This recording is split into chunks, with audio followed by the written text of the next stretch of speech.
Hey, it's Tammy, Crafty Mompreneur. If you're new, welcome. If you're not, welcome back. Today is another episode of Granny Square Sunday, where every Sunday I share anything that I've done related to granny squares.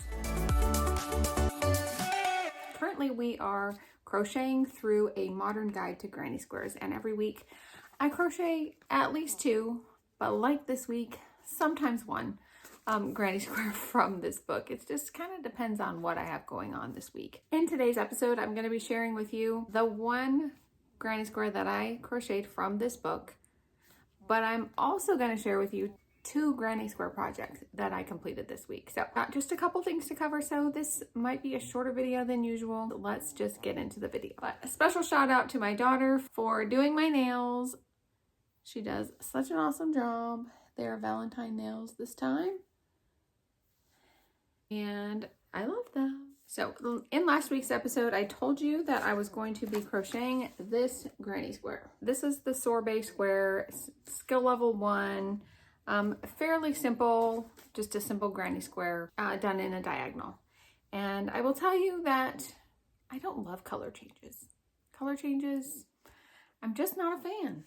But I decided to go ahead and pick just some colors of yarn that I haven't used in any of the squares that I have done from this book yet. And here is my square.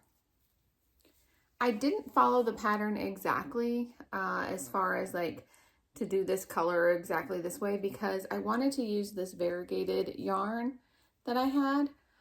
And I tried some other colors, like I had a green that I was trying to work in, but it was the green from this square, from an earlier Granny Square Sunday, and it just didn't look right. And so I ripped it out, and I decided that I was just gonna go with the dark blue, the light blue, the gray, and this variegated color here. And this is what I came out with. So looking at it on screen, I actually like the way it looks, and it kind of matches my outfit for the day. That's kind of funny. I did not plan that, by the way. I actually do like greens and blues. This was my one square for this week, and I was gonna try and crochet another one, and it was one of those ones that have the diagonal design. I'll show you which one I was going to attempt. And I started it, and it was too complicated. Okay, first of all, I don't have very much experience with granny squares. And so I would much rather look at a diagram than read the pattern, because when it's written out, it's very confusing to me. Like, is that normal? Like, I don't know. I feel like I should be able to read the pattern and follow along, but for whatever reason, I was going to try and do this one to go with this one, and it loses me. I would much prefer to follow the diagram, but maybe, I mean, this was a skill level. Oh, well, duh. Okay. I'm gonna give myself some grace here, because I was struggling with this one because it's a skill level 3. I should really look at that and know that skill level 3 is not something I need to be doing right now. I don't know why I do that to myself. But nonetheless, that's the reason why we only have one square today. It's because I tried this one, skill level 3, and it was too dang hard for me. So I definitely need to stick to my 1s and 2s. Now let's talk about what I'm going to be doing for next week that's granny square related. And it's not going to be too much. I'm not going to put too much pressure on myself to do too much, because I do have a market this coming weekend, so I have a week to do any final preparation for that. So I'm only going to do one square this week, and I already have it picked out, and I already know what I'm going to be doing with it. Remember when I first started this book, in this video here, I made this square. In some videos since then, I have gone on to make this one, and this one in the same palette. And my plan is to make a pillow out of these. And so for next week, what I've decided to do is I am still going to crochet a square from here. I'm just going to make it this one. This one is a skill level 2. I'm going to check my skill levels from now on, It's a skill level 2, so I'm pretty confident that I can do that. And then my plan for these squares then is going to be to make a pillow out of them. So I'll have the 4 squares for the front, and then this will just be the back side, and I'll just increase it all the way around. But I'm going to save that project for another video, because I'm definitely not going to have time this week to finish another granny square project. But I am excited to have kind of a plan in place on what to do with some of these squares as I complete them, because what I don't want to have is at the end of this have a bunch of squares that don't have any rhyme or reason together, and then not have any projects in mind of what to do with them. So I think doing it this way will allow me to use up some yarn, and also just give me a direction on like what colors to use. Because I will tell you, when I was doing this and I was picking new colors, like I had a hard time coming up with like what colors I wanted to use. I do like how it turned out though, I will say. I'm kind of proud of this one. Now in last week's video, we talked about a square gone wrong that had turned into a rectangle. And so this is the video I'm talking about.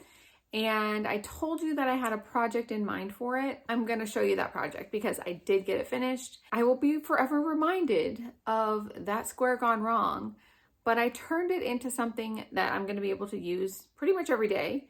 And here's what it is.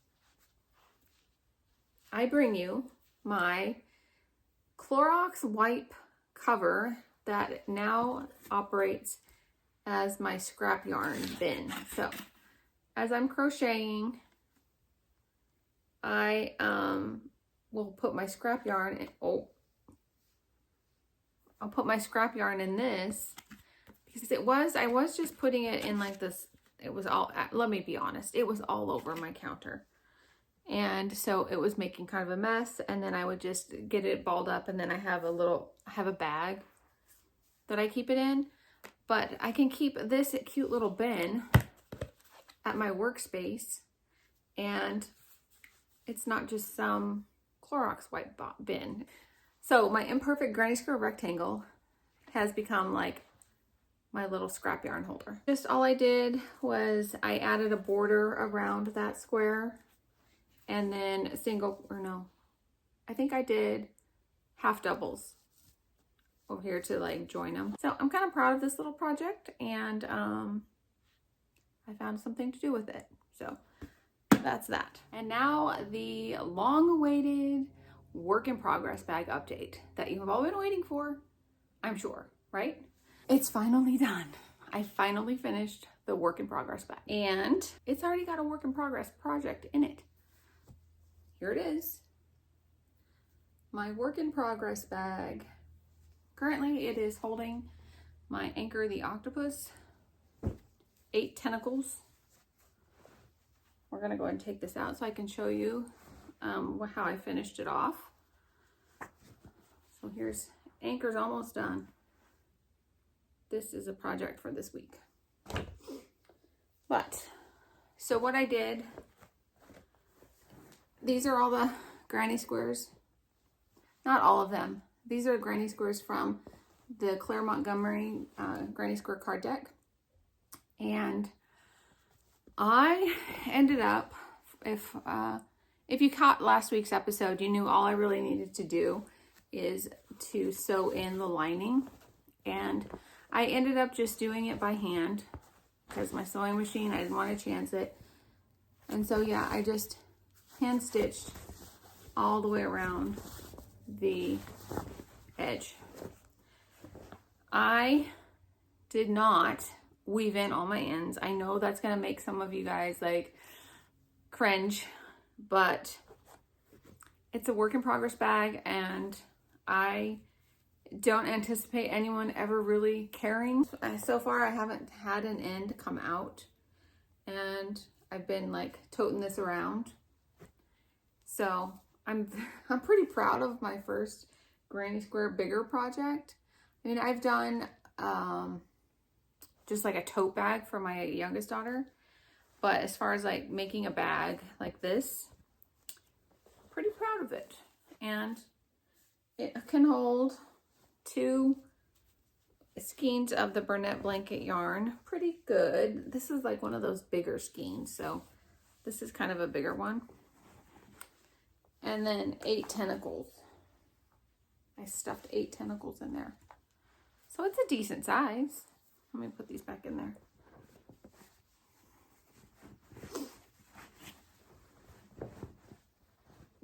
I don't know how I got them in there before, but so yeah, there it is. Work in progress bag. Check. Cross that off the list. So that's going to do it for today's episode. I hope that you enjoyed it. If you did, please give it a thumbs up. And don't forget to subscribe, because on Tuesday, it's the first Tuesday of the month where I take you behind the scenes of my channel, pull back the curtain, and give you the nuts and bolts of how my channel is doing, how it's grown. It won't have a ton of crochet content in it, but it's definitely one that I have been doing since I started posting on this channel. Then on Friday, we will be back to all crochet content, which is going to be, fingers crossed, the last episode of the scrap bag project, where it's crocheting from a bag of tangled mess scrap yarn and seeing how much I can get crocheted out of it. So that's what's coming up for my channel for the next week. So hope that you will tune in, and as always, thank you so much for watching, and we'll see you in the next video. Bye.